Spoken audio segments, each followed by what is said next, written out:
Hello friends, this video shows how to convert a string to title case.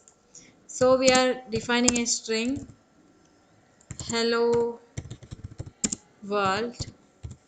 To convert this string to title case, we are using the function or the string method print. To convert this string to title case, we are using the string method title.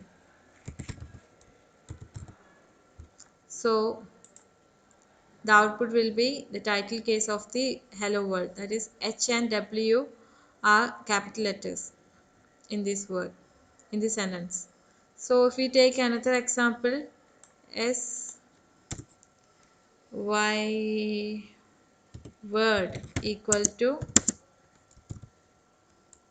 I love Python. So after converting these to title case, we will get the result